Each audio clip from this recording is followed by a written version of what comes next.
Okay, this is a story from New Bolingbroke, near Boston. It's when we lived in New Bolingbroke between 1970 and 1984.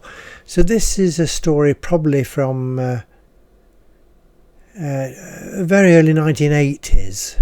It's a bit of a very sad story, this one, because as you will notice if you followed our blogs or stories or videos and whatever, then Ruth and I have been involved in one or two accidents. I mean, involved in that, as we have taken it upon ourselves to be of assistance at the site of an accident.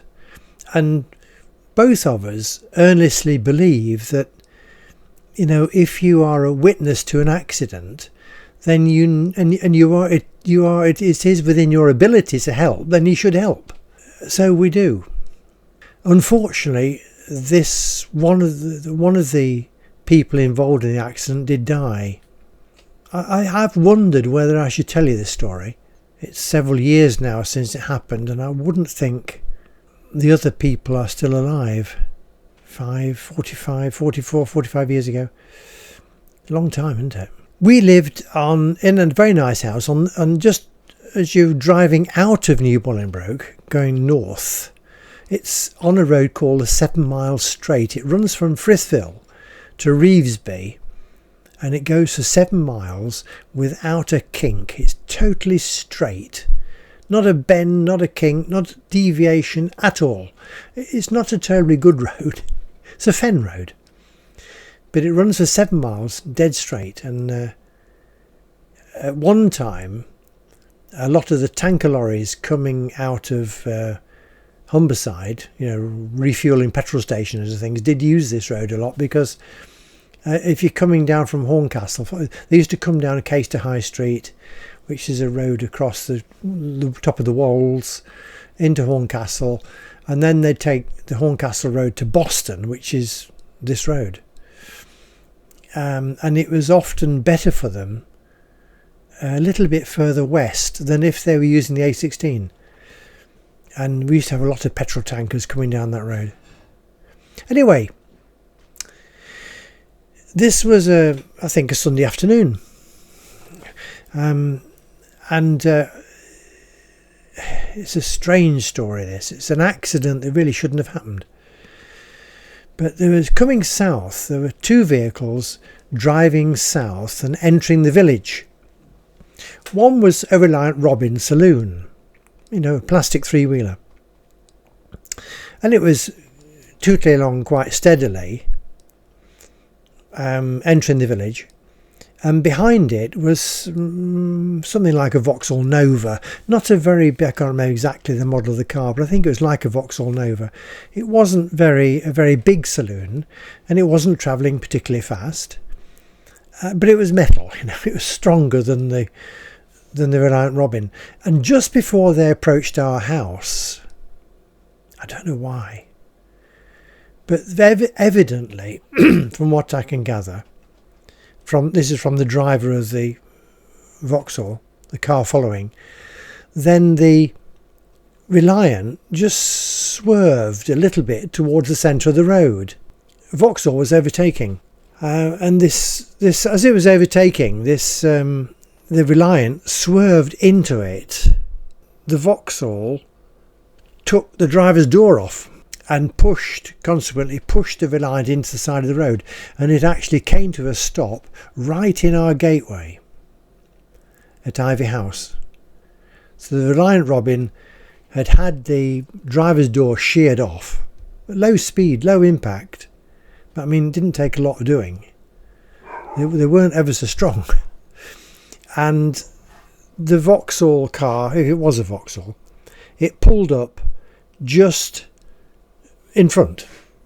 Both drivers very shocked, and the driver of the... Anyway, we first thing we knew about it was there was rattling on our door, and one of the neighbours came round and said there'd been an accident outside. Can you come and help? And we went outside, and there they were. The two drivers were both very shocked. This is the driver of the the Vauxhall Saloon and the driver of the Reliant Robin. So Ruth and I came out of the well, it's a side door that we had at the side entrance. We didn't never use the front door.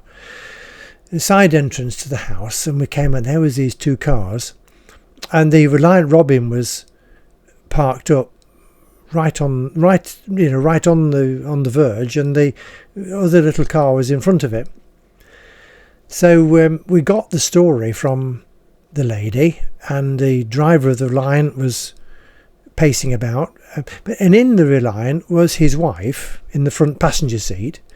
They were almost retiring age, I would think, or getting on that way, but behind them was Grandma and Grandad.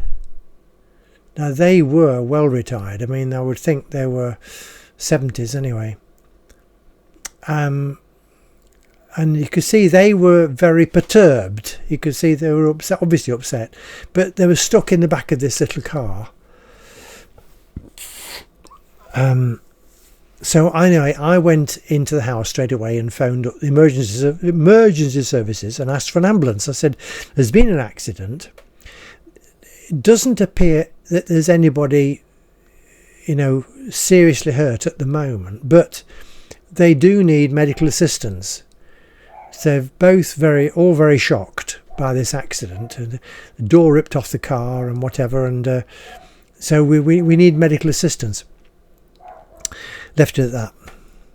Went outside again, and in the time that I'd gone into the house, the old gentleman who was sat behind the lady, this was the lady sat in the passenger seat of the Reliant, the old gentleman behind her had collapsed, just zonked.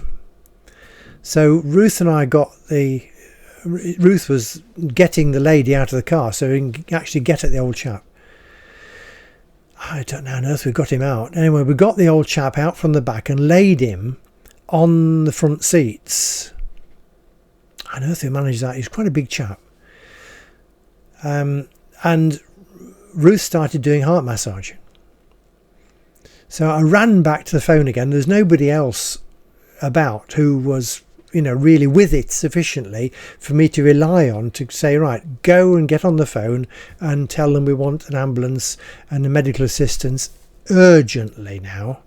The problem has accelerated and increased and somebody's in need of urgent help. Anyway, I went back, rang the emergency service again. I said, this accident, I said, the old gentleman has now collapsed. It's a life-threatening situation.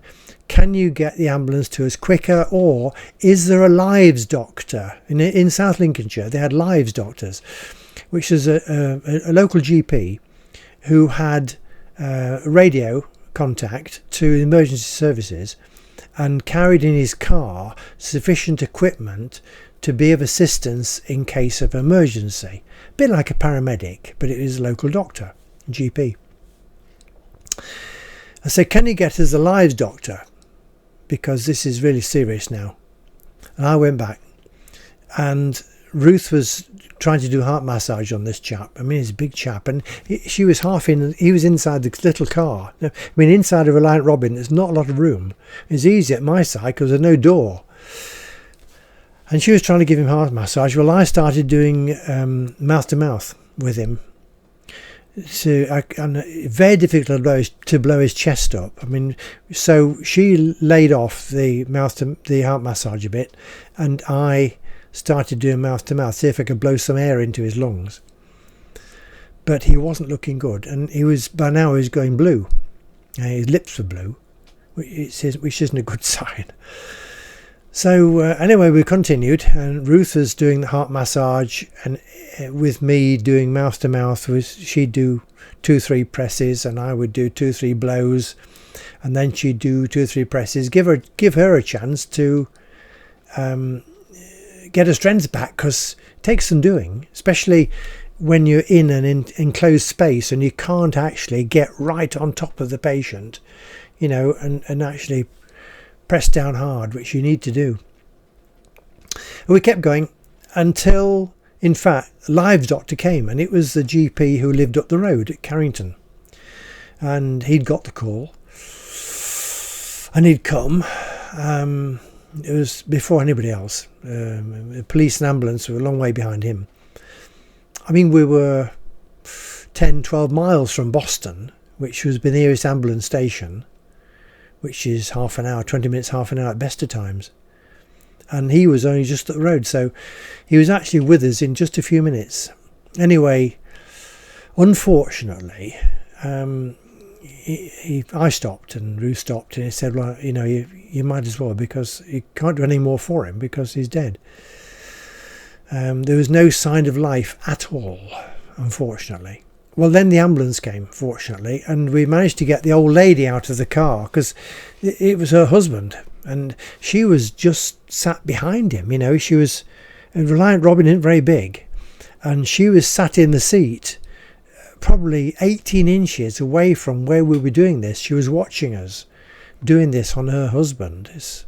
I mean, we did what we could, but I think he'd gone. You know, I think he'd actually died when he keeled over at the back. I think he'd had a heart attack or something, and just, that was it.